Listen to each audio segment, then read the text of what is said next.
Miaka ya baadaye, Mfalme Belshaza alifanya karamu kubwa. Alitumia vyombo vilivyochukuliwa kutoka hekalu la Yerusalemu. Ghafla mkono ulionekana ukiandika ukutani. Danieli akatafsiri maneno hayo kwamba ufalme wa Babeli umepimwa na kupatikana na upungufu. Usiku huo ufalme ukaanguka. Baadaye Danieli alitupwa katika tundu la simba kwa sababu ya kumwomba Mungu, lakini Mungu alituma malaika wake kufunga vinywa vya simba hao.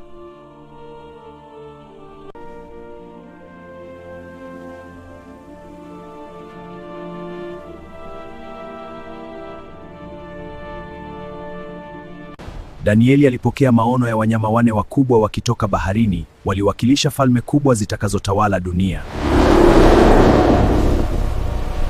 Danieli akaona kiti cha enzi cha mbinguni. Mzee wa siku aliketi katika utukufu na maelfu ya malaika walimtumikia.